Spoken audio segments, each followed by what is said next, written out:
giving the way that pleases God. Yes. Okay.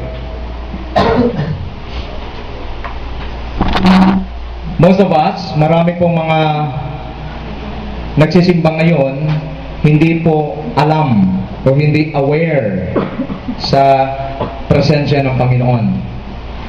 Every time we come to church, it is very important that we have this in mind, that we are in the midst of God's holy presence. Hallelujah. Amen? It's very important na maintindihan natin na tayo ay nasa presensya ng Panginoon.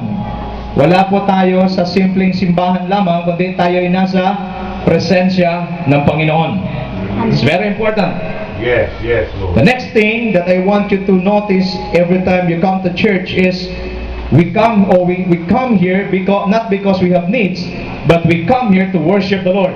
Yes. Amen? We are here to worship the Lord, to honor God in spite of our situation. Yes. Giving the way that pleases God. There are different kinds of ways in giving to the Lord. Yes. But today I want you to notice something that is very important, something that is very remarkable in the eyes of God. A poor widow giving to the Lord all she has. Now, let me tell you today, before I continue this message, mga kapatid, pwede bang hawakan mo muna yung kamay ng katabi mo? Pakisabi mo sa kanya, pag tinamahan ka, tanggapin mo. Okay? Hindi pa tapos. Hawakan muli. Huwag kang masaktan. Okay? Para sa iyo rin yan. Okay? Kung kayong katabi ng Michael, Englishin nyo.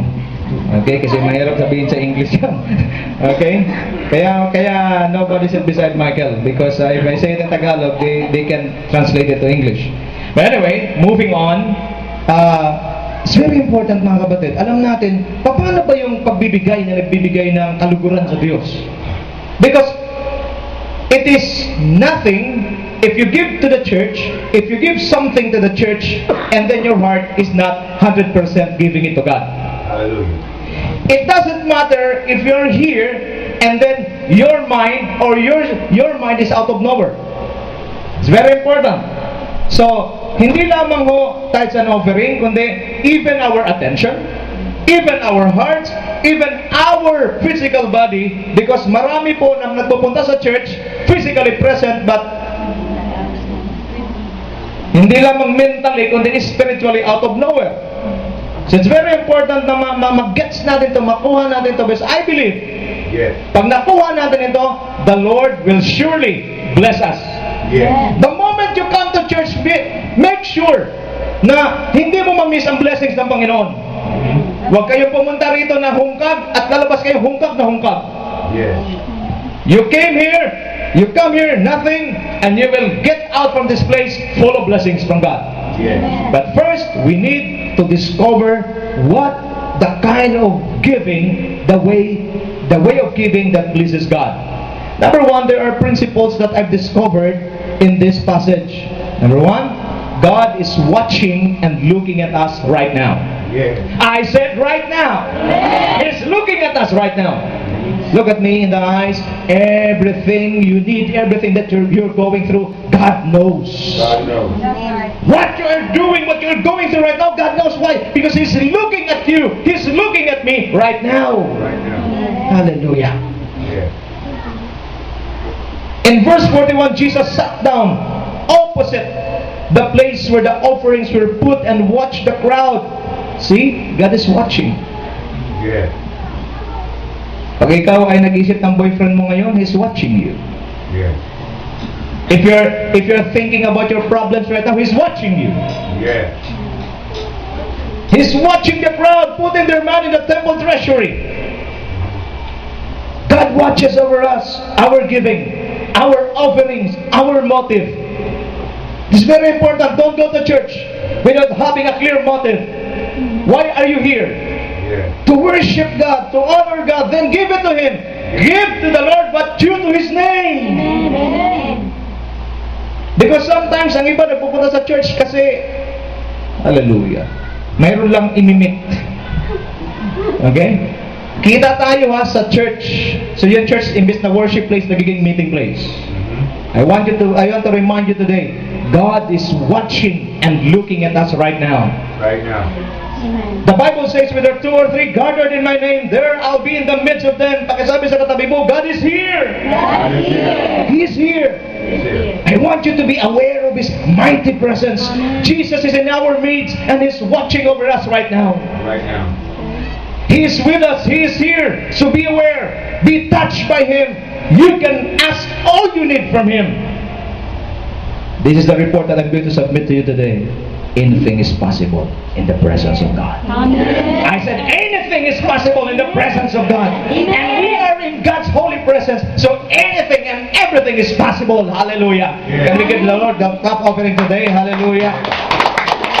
Everything is possible in the presence of God. That is why, kaya Romel, mayroong pagsamba eh. Nakuha mo to, Mimi? Kaya mayroong pagsamba every Sunday. Why? Kasi kung ano yung mga imposible sa buhay natin, in the presence of God, all things are possible. Hallelujah. Kaya nga maganda, mayroon talagang worship eh. Okay?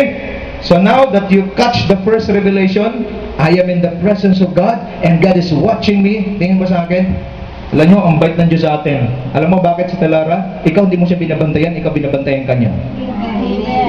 Sige nga, sino itong magaling nagsasabi, binabantayan ko si Lord. Wala. Tama?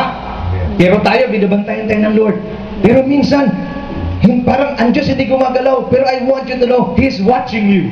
Yes. Yes. Tingin ko sa akin, isa lang ang pwede mong gawin. Always place yourself in the presence of God. For in God's holy presence, all things are possible. And this is the right place. Yes. You are in the right place right now. Yes. Number 2. Papasok po tayo, pabigat ng pabigat itong papasokin natin. At sana, walang malaglag sa upuan. Number 2. God is expecting each one of us to give our best to Him in spite of our unfavorable situation. Yes. Look at the description. Hindi po sinasabing widow, may dinagdag po, the poor widow. Siguro Arlen, merong mga rich widow rin. Okay? Pero ito po, ang tinidian, poor widow. Why? But the poor widow came and put in 2 very small copper coins worth only a few cents. Tinignan ko sa Tagalog, Brother Elmer, 2.50 centavos. 2.50 centavos magkano? Piso. Samantala yung mga mayayaman, ang lalaki ng binigay. Pero yung widow, yung poor widow, 2.50 lang yun, Nikki. 2.50. So piso lang. The poor widow, let's just describe what a widow is. A widow is, of course, she's alone, in need of help. But look at this widow, she managed to give to the Lord her best as her worship to God. Giving to God doesn't concern, please listen, doesn't concern how much the amount you give to Him. But God is looking at the life behind the giving. All right. It is the life behind the giving that matters before God. It is not the amount, but it is the life behind the amount. Yes. Don't get me wrong. People are very happy when they give large amount before God, and people are also sad if they give only small amount. No, it's the life behind the giving. Yes. God is expecting every person to give what belongs to Him. Yes. In spite of her poverty, Jesus didn't ask her not to give. Tingin sa akin. In spite of her poverty, Jesus didn't ask her not to give. Jesus didn't stop her from giving. Napa natin to? Alright. Dapat sinasabi ni Lord, ay wala ka ng pera, okay na yan. Exempted ka na, hindi ka huwag ka na magbigay, okay lang yan. Total yung piso naman, hindi naman yan magmamatter sa treasury ng temple. But listen Listen to me. Hindi natin to. Kahit anong kalalagayan mo, kahit anong sitwasyon mo, God is expecting you to give. Yes. Wamo, Brother Mel? So dito, hindi pinag-usapan kung mayaman kung mahirap. Ang pinag-usapan dito, giving to God is a form of our worship to God. Right. Now, He didn't ask her not to give, or Jesus didn't stop her from giving. Instead, He allowed her to give her all, even her last money, and all that she lived on. Jesus didn't justify the widow for her needs. But instead he uses the faithfulness of the widow in giving as an example of the right way of giving that pleases God. All right. Mga kapatid, listen to this. Hindi yung amount, kundi yung buhay sa likod ng pagbibigay. Amen. For us, aside from our tithes and offerings, oftentimes we always come to God and give to Him. Giving what? Giving our concerns, our problems, our pains, sicknesses, and most of all, we give Him our complaints in life. Bato-bato sa langit, tamahan ka sana. Instead that we give our best to the Lord, we give our heart to God, we give our complaints to Him. Lord, I'm a Christian. Why is it that this is happening to me? These are the things that we give or offer to God when we attend church. The question for us today is this: are you willing to give God your best today? Amen. As a mother, what can you give to God? Mothers, what can you give to God? Fathers, what can you give to God? Even you students, what can you give to God? Maybe students will tell me, Pastor, hindi pa naman ako nagtatrabaho, wala naman akong ano. Don't you know that when you honor God in small things, He can trust you in big things? Yes. Tingin mo sa akin, ang pagbibigay nagsisimula sa maliit. Kung ikay mapagkatiwalaan sa maliit, mapapagkatiwalaan ka ng Diyos sa malaki. Kalawan tayo, we have a lot of things to give to God. Number one, our time. Yes. I know most of you here, you can go to somewhere else, but you choose to go in this place. A hot and cold place. Ganda nyo nga dyan eh. May electric fan kayo eh. Okay? Hot and cold place. But I don't care if it is hot and cold. What is important is the presence of God. Yes. Hallelujah. We can give our talent to Him. I encourage you young people, even you, young at hearts. I don't say old, I say young at hearts. Why? We can... Pastor, wala na akong talent. No! Si Brother Boy nga eh. Simple lang eh. Gumawa lang ng table doon sa likod. Then para mayroon na tayong buffet. Nagkapa naman tayo, you can do anything for God. Amen. The problem is, we are too much focused on ourselves. What about me, Lord? What about me, Lord? I just want you to know, God does not call you, He didn't call you to present yourself to Him and to be mindful of yourself. God told you to surrender yourself to Him and to be mindful of God. Yes. Most of the time, talagang nawawala tayo sa wisyo. What can we give to God? Our treasures. Students, if you want to be faithful in giving to God, if you want to be prosperous in your life, it's very simple. Give God what belongs to Him. Where? From your baon. Right? Amen. From your baon. Pero pag yung hindi po tayo faithful sa maliit, don't expect God to trust you big things. That's right. Right? Amen. If He cannot trust you in small things, don't expect Him to entrust big things to you. Hallelujah. So, nasa pangalawa na tayo. Pakisabi sa katabi mo, hawak mo ang kanyang kamay. Hindi ni Lord tinitingnan ang amount. Tinitingnan ni Lord ang puso mo sa pagbibigay. Okay? Don't worry. If if the amount you're giving to the Lord is small, at yun lang ang kaya mo, basta it's your best, then it's acceptable before God. Yes, yes. Nakuha natin? Eh kung malaki nga naman, eh una mo pang nabili yung ano mahal na ano ngayon? Na bag? Naka Louis Vuitton ka pa? Ang Louis Vuitton magkano? 45,000 ang Louis Vuitton? Tapos ang tights mo 5,000? Hallelujah. Okay, may problema ka. Okay, number 3. Giving that pleases God. Please listen to this carefully. I want to give emphasis to this point. What is the kind of giving that pleases God?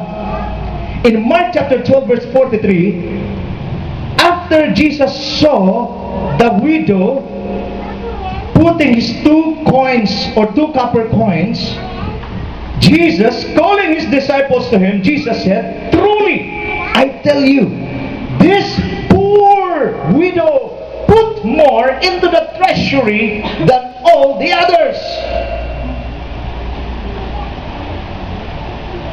Jesus admired the giving of the widow. We should notice that. What makes the difference between the giving of the rich people and the poor widow? Take note, it was emphasized in the Bible, poor widow has put more into the treasury than all the others. How can we relate this to us? Listen carefully. The Bible is very clear that in spite of our status in life, God is expecting us to give to Him the best. Hallelujah. Giving to God is simply recognizing His faithfulness in our lives. Yes, Amen. yes. Please understand this. When you give to God, you are simply recognizing His faithfulness in your life. Hallelujah. Giving to God is an opportunity to express our thanksgiving and worship for Him, for all His goodness and the blessings He had given us. Yes, yes. God had given all of us a chance to praise and worship Him through our giving. Giving is not a burden. Amen. Yes. Giving is not a burden. Amen. Giving is a chance given to you by God to praise and worship Him. Amen. Amen. Listen to this. Giving is a chance to please God in our lives. So give your best. The sad thing I hear from some people is this: I can't give to God because I have nothing to give. Tapos kami.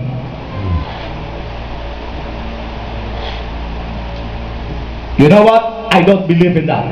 Hallelujah. Ibig mo bang sabihin, hindi tapat ang Diyos sa'yo? Hindi tapat ang Diyos sa buhay mo dahil wala ka maibigay? Amen.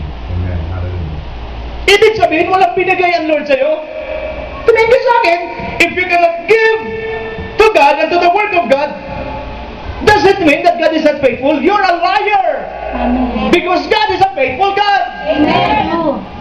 Gano'n naman tayo? Alam niyo po kung anong problema natin? Gusto lang natin na ang Diyos ay laging tapat sa atin sa lahat ng panahon. Pero tayo, hindi tapat sa Kanya. Oftentimes we justify ourselves for not giving to God because we have needs. Don't you see, even if you give or not to God, needs are still there. Hallelujah. So let me tell you today, I would rather choose to give to God and still have a need, rather than not giving to Him and still having an accumulated needs. Example, pwede ba makiraan si Pastor? Amen. Pagkasabi sa katabi mo, pwede ba siya makiraan? Bakit ko sinasabi palagi yan? Kasi minsan yung iba gano'n eh. Okay, done siya. Tulog na. Okay, kaya maganda kinakalabit ko eh. Ano daw? Okay, example in tithing. Others don't tithe because they have needs. But still, they remain poor and full of needs. Hallelujah. Laki na po ko na.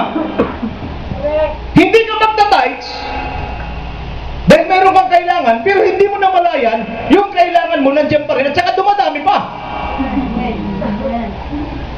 They are afraid if they give their tithes and offerings to God, they will run short of their budget.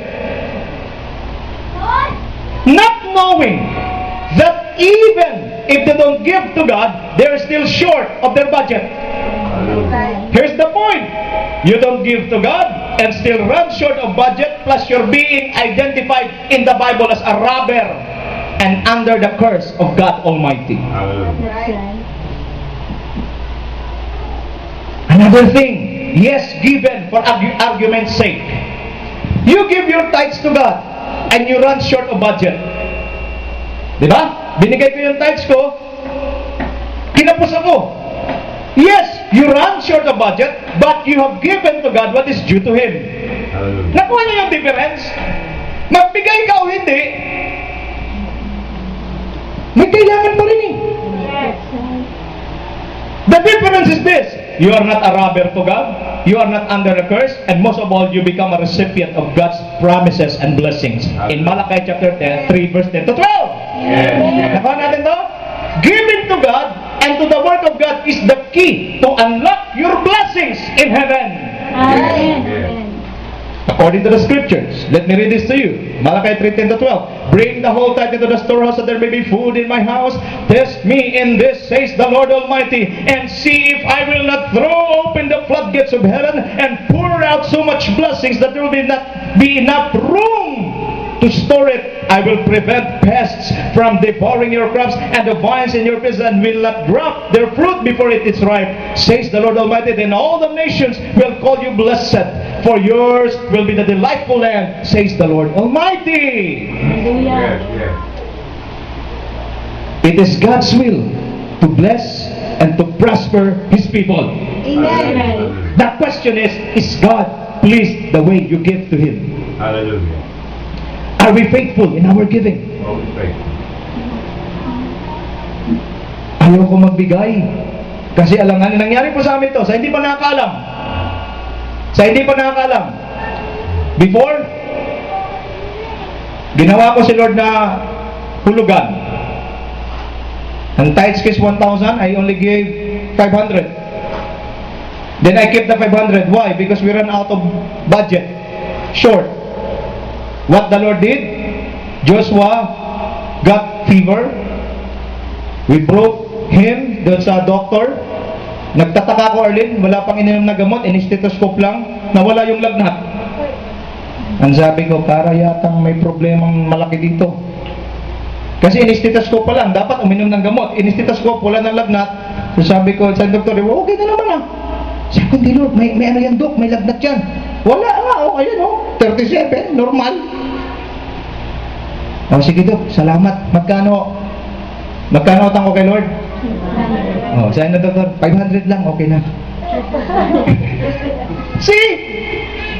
Si Lord marunong maningil kung anong utang natin. Amen. Pagkasabi sa katabi mo, umanda ka. Okay? Diba? Akala natin si Lord nakakalimot. Alam nyo, kung si Lord hindi nakakalimot sa pangako niya, hindi rin siya makakalimot maningil sa'yo. Marami ng mutla. Talaga? Yeah. Nangyari sa akin yun eh. Kasi mula noon, kahit last na yun, basta sabi ko, kasi pag nagbigay kami, kapos. Pag hindi rin magbigay, kapos din. Sabi ko, magbibigay na ako. Di ba kapusin, basta walang utang kay Lord. Nagkakanaon ba tayo? Ang problema natin, we save ourselves. Don't you know that if you save yourself, you are taking risk. That's right. You're exposing yourself to the attacks of the enemy. Amen. Nagkakanaon tayo. But if you give what belongs to God and you run out of budget, don't worry.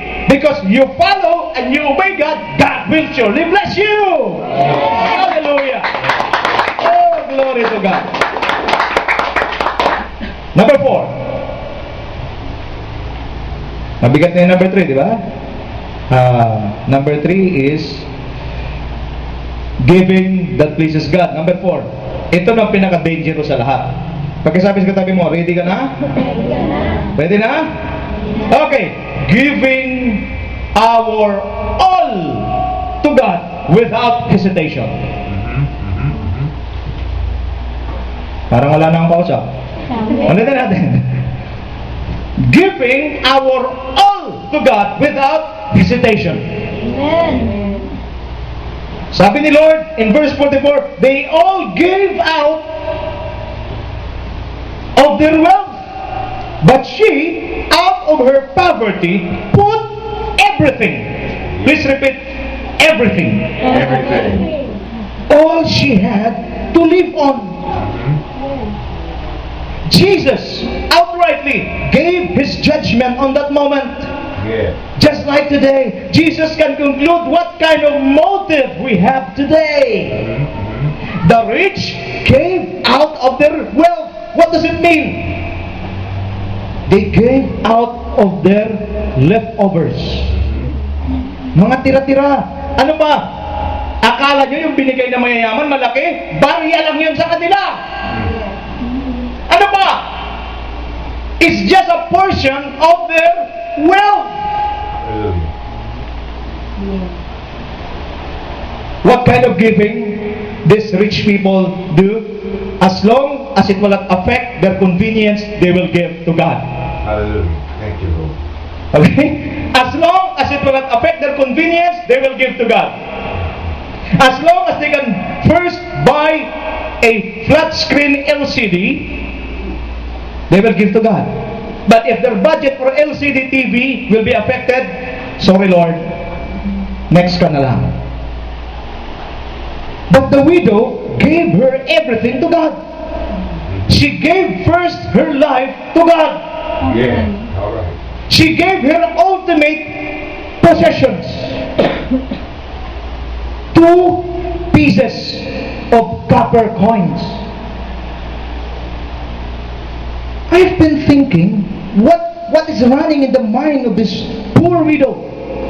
And the Lord is so gracious and He revealed it to me. She is not looking at her need, but she is looking at God's provision. Amen. Hallelujah. Giving without hesitations. Hallelujah. Can you do this, my friends? Amen. Maybe you are here at this very moment. Oh, hallelujah. You are hesitant to respond to the message of God. Lord, baka pag binigay ko ito, paano ako? Tumingin ka sa akin, ilang ulit ko nang naranasan yan. The moment, Michael, I will hold what belongs to God, I've been placed in trouble. Hallelujah. But when I let go and give what belongs to God, God saved me and God prospered me. Yeah. Nakaunawan tayo dito? Please, she gave her ultimate position. Dalawa na lang natira niya. Listen to this. She's not looking at her need. Look at me. Look at me in the eyes. Do not look at your needs. Look at God and His bountiful provisions. Hallelujah. Amen. Ang problema natin, nakatingin ka sa kailangan mo. Di mo ba alam na yung kailangan mo, kayang-kayang supplyan ng Diyos yan? Amen. Ang problema lang natin, nakatingin tayo sa kailangan natin. Number 3, she placed her faith in God. She did not give her leftovers to God, but she gave all she had to live on. Ano ibig sabihin nito? Ang buo niyang ikakabuhay. Ang buo niyang ikinabubuhay, binigay niya sa Lord. Yes, Lord. Maybe today, this is a challenge for each one of us. Yes, yes, yes. Ganito po yan, para maintindihan nyo. Halimbawa, brother boy, nag-alaga ka ng mga manok, poultry. Narinig ng widow yung challenge, ganito yan. Halimbawa si brother boy, may 20,000 siya na puhunan. Tapos kumita si brother boy ng 5,000. Ang dapat na ibigay ni brother boy yung 5,000, di ba? Pero ang sinabi rito, ang buo niyang ikinabubuhay. Pati puhunan, binigay. Yes, Lord. Pakitanong yung katabi mo, kaya mo ba? Alam ko sumagot eh. Hindi eh, yung kita lang. Walang puhunan. Walang natrabaho. Okay? But this is the challenge. This poor widow, her giving is motivated with love. Look at me. The moment you give to God, don't just give for the sake of giving, but be motivated and be motivated with love. Amen. Allow love and let love motivate you in giving. That's right. No matter what will happen, in spite of her situation, she gave what belongs to God. Don't you know that everything that we have belongs to God? Amen. Tingin sa akin, wala kang pagmamayari sa buhay mo kahit ano. Amen. Amen. Lumabas ka rito, ang Diyos ang lumikha sa'yo mula ulo hanggang talampakan. Yang kotse mo, lahat ng bahay na to, lahat ng to ay galing sa Diyos at ang Diyos may-ari niyan. Amen. Now tell me, will you not give what belongs to Him?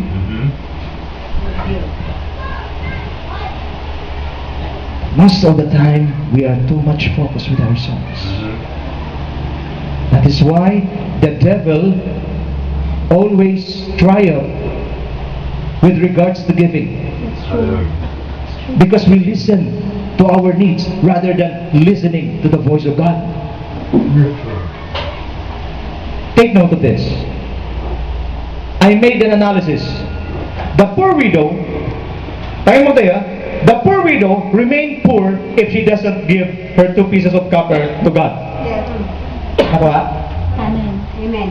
Yung mahirap na widow, kung hindi niya binigay yung 2 copper of coins niya, Hirap. mahirap pa rin siya.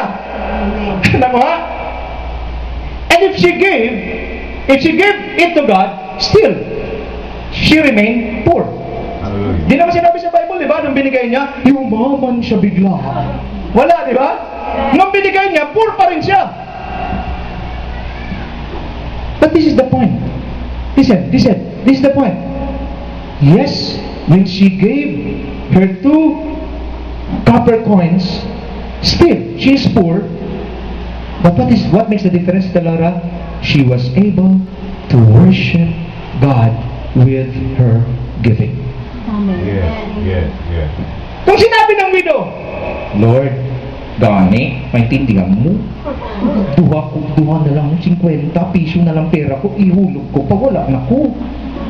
Diba? Tapos aalis siya, poor. Aalis siya na poor, at the same time, magnanakaw, at the same time, nasa ilalim ng sumpa ng Diyos. Amen. Ito ang pinakamahirap eh. Mahirap ka na, nasa ilalim ka pa ng sumpa. Amen. Amen. Hallelujah. Pakitingnan yung katabi mo, dilatan mo ng konti, naintindihan mo nga.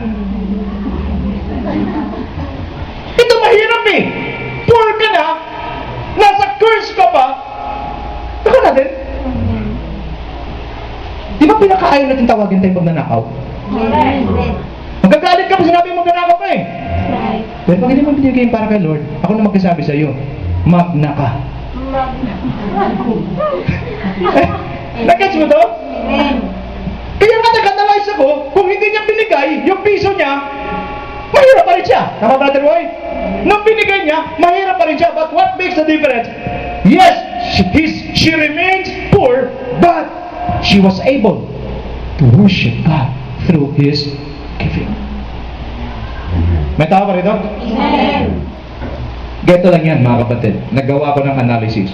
Total, parehas din naman.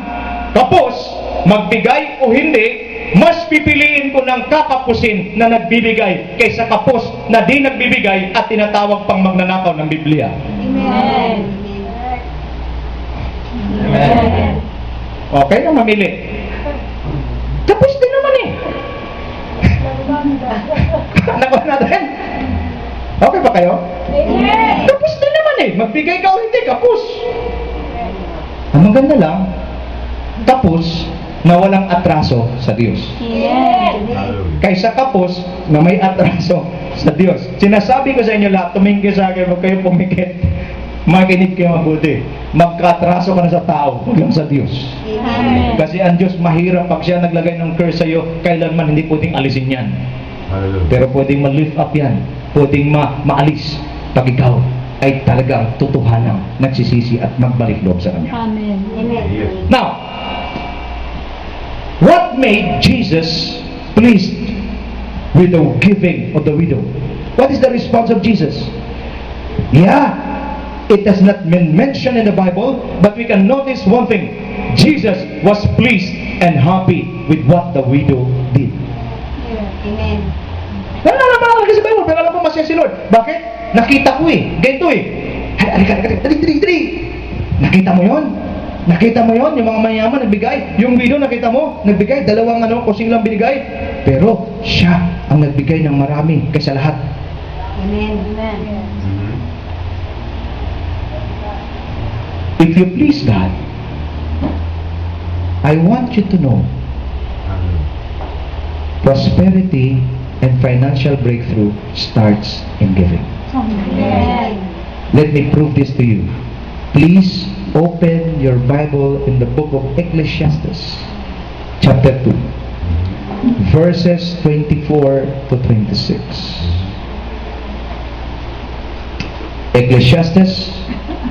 Ecclesiastes chapter 2, verse 24 to 26. Pag nariyan na po kayo, sabihin niyo po, Amen. Amen. Okay. Ang Ecclesiastes ay pagkatapos ng Proverbs. Yan na? Kaya hintayin ko kayo, okay lang, hintayin ko kayo. Kasi, kailangan ko kayong mahintay. Kailangan ko kayong hintayin. Kasi, I want to show you, if you please Jesus, if you please God, what will going to happen? Are you there? Nandiyan na? Okay. Verse 24. A person can do nothing better than to eat and drink and find satisfaction in their own toil. This too I see is from the hand of God. For without Him, who can eat or find enjoyment? Listen carefully. To the person who pleases Him, God gives wisdom, knowledge, and happiness. All right. But to the sinner, He gives the task of gathering and storing up wealth to hand it over to the one who pleases God. Palampakan naman natin si Lord. Praise God. Hawakan niyo yan. Ano ibig sabihin? Tingin mo. Mahirap ba ngayon? Ba't naintindihan mo to? Giving the way that pleases God. You give without hesitation. Walang hesitation, ha? Give mo without hesitation. Trusting God. Anong mangyari? Pag na-please mo si Lord ngayong umaga, anong mangyari? He will give you wisdom, knowledge, and happiness. Tingnan niyo ho yung mukha ng mga mapagbigay. Masayahin. Amen. Tama? Gumano, no? Okay. Pakitingnan niyo ang katabi mo. Makikita mo sa mukha niyan, kung masayahin o mapagbigay yan. Smile ka din. Naka natin? If you please God, He will give you wisdom, He will give you knowledge and happiness. But to the sinner, ano about the sinner? They will store and accumulate gathered wealth para ano? To hand it over to the one who pleases God. Walang kamay mga tao rito. Praise God. Guess natin? Kaya anong sekreto ng breakthrough financially? Anong sekreto ng breakthrough sa buhay? Anong sekreto ng prosperity? Very simple. Just please God. Amen. Pag na-please mo si Lord, ipa si Lord. Hindi siya katulad ng tao. Ang tao pag na-please mo, sabihin lang sa'yo, thank you, thank you, thank you. Si Lord hindi thank you. Pag na-please si Lord, iba. Tatouch siya to. Hoy, bigay mo. May magagawa to? Wala. Bakit? Diyos siya eh. Amen. I'm giving you today the key to prosperity. Please God and be blessed. Hallelujah. I said, please God and be blessed. Amen. Today. Are we giving to God out of convenience or out of conviction? Mm. Let me repeat the question. In your giving, are you giving out to God, or are you giving to God out of convenience or out of conviction? Hallelujah. Because sometimes we give to the Lord out of our convenience. In our time, we have lots of schedules, and then when God asks your time, you will look at first your schedule. Oh Lord, I'm not available at 8. Oh, I have a meeting at 9. Lord, The only time I can give you is 12 a.m. Is it okay? Ang kapal mo. Okay? Nag-gets mo to? Ito nga palaging tanong ko eh. Most of the time, we give to the Lord out of convenience. If it will affect our schedules, we don't give it to God. Hallelujah. But today, God is knocking at the door of our heart. Don't just give my son, my child, my daughter out of convenience, but I want you to give out of your conviction. Amen. Every time you give your time, every time you give something to the Lord, make sure it is out of our conviction. Hallelujah. Today, the Lord is watching what you can give to Him. Is He pleased or dismayed the way you give? Yes. Will God commend or comment with your motive in giving? Yes. Let's give God the best, for He deserves the best. I challenge you today, my friends. Don't give God your leftovers. Payag ka ba, Sister Laura? May handaan ako rito. Brother Boy, na yun ang handaan ko. Di ko kayo in-invite. Tapos, after one week, hallelujah. After one, adobo naman yung Brother Boy. After 1 week, pumunta ako na Brother Boy.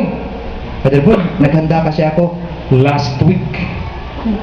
May natira pa. Gusto mo? Anong feeling ni Brother Boy? Ininsulto yata ako ni Pastor.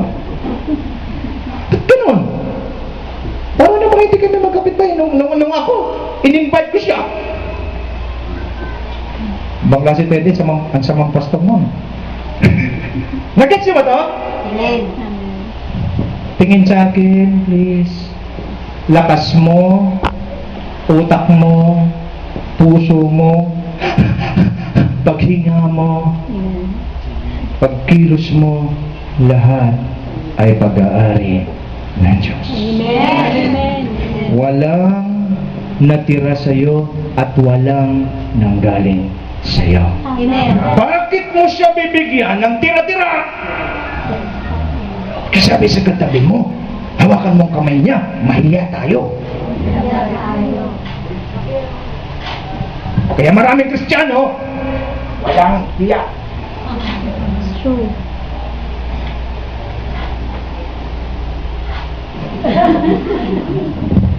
Diba? Amen. Diba, sir? Marami. And then, hindi nahihiya sa Diyos, ang lakas pa, kaya nga hindi nahihiya eh, kaya malakas, kung sino pa yung hindi nahihiya, yung pamalakas humingi, kaya nga hindi, walang hiya eh. Huwag yung hindi negative ha, wala nang hiya. Alam niya naman, unfaithful siya, alam niya naman na wala siyang binigay sa Lord, alam niya naman na hindi siya nagsurrender sa Lord, pero kung makahingi, grabe, wagas! Hallelujah. Diyos ko, pahingi naman. Pero yung faithful, hindi naman ang faith. Tingin sa akin, ang faithful, hindi manghihingi. Bakit? Kahit hindi siya manghihingi because God knows that she or he is faithful, God will just give it to her or to him. Amen. Without asking. Di ba yung mga anak mo? Sinigi kasi siya manghingi. Dahil alam mo natutuwa ka sa kanya, hindi naman nagpabili sa patas, bibilhan mo. Bakit? Mabait eh. Faithful eh. Amen. Please understand this. Yes. Understand this, my friends.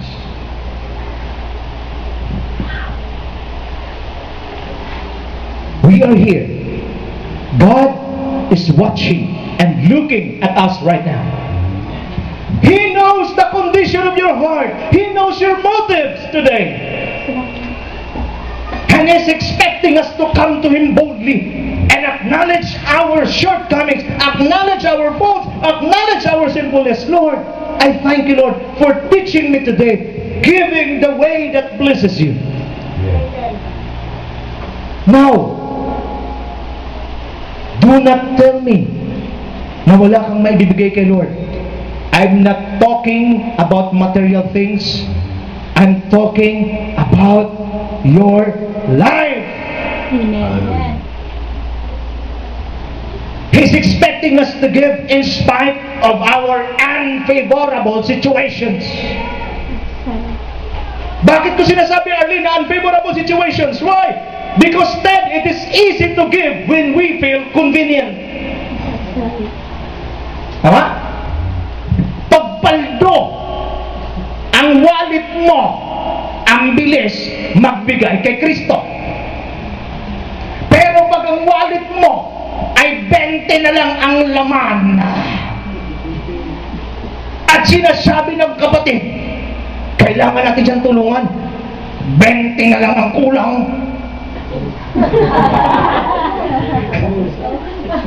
Hindi siya maumpirahan, 20 na lang ang kulang. 20 na rin lang ang nandito. Ibibigay mo o hindi? At sinasabi ng Ambassadors for Christ, mga plastic ha? Yung 20 mo, yun na lang rin ang pamasahe ng anak mo sa school. Amen. Yun lang. Ano sasabihin mo? Ay, idasal mo na lang yan, Brad. Nagets natin? Magaling po ang Diyos mag-set up ng mga pagkakataon para i-challenge tayo. But today, He is teaching us what to do. Amen. Amen. Give your best. Give your best in spite of our unfavorable situation. Why? Because God wants us to He wants to challenge us in unfavorable situation. Will you still be faithful to Him? Amen. Giving that pleases God. I pray that today, when you give to God, you are not looking at your needs, you are looking at God's provisions. Hallelujah. Kaya ako, di ako magsasawa, I always declare, Ambassadors for Christ will own a new lot and a new building! Praise God! Why? If the people of Ambassadors for Christ will continue serving the Lord and pleasing God, hallelujah, Amen. it's so easy for God Yes. to give what we need. Hallelujah. This is not what we want, this is what we need. Amen. A few months from now, pag ito po ay umapaw na, mayroon na rin dito. Matitiis niyo ba mag-preach ng ganito? Purihin ng Diyos, hallelujah! Ang hirap yan! Okay? Ngayon, papuno na. Wala ka na papuna? Doon tayo muna. Dito kayo. Umikot na tayo! Umikot na! Nakikot natin dito, mayroon na naman dito. Hallelujah. Glory to God! Amen! So ano kailangan gawin? Kailangan isang malaki para pagka isa lang ang prinsipyo. So pagkatapos ko mag-prescribe, ang leg ko. Okay? Okay? Give your best. Now, pwede ba tayo mag-usap bilang pamilya? Amen. Amen. Amen. If you are struggling with your finances today, if you're struggling with your relationship to God today, maybe you need the key to unlock your blessings. Amen. What about your time?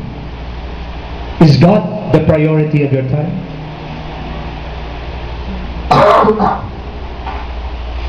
Ikaw ba'y magna? Hindi cum laude.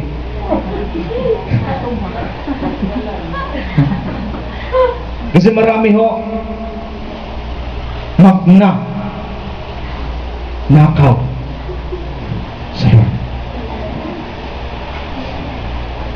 Please forgive me.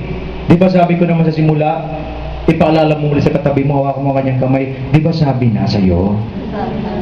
Oh, kayanin mo. Okay? Nagbigay ka o hindi, kulang din naman. Maganda na nagbigay ka, kinulang ka man, at least nakapagbigay ka. That's right. Kinulang ka na, nasa ilalim ka pa ng sumpa, magna ka pa. Masakit yun.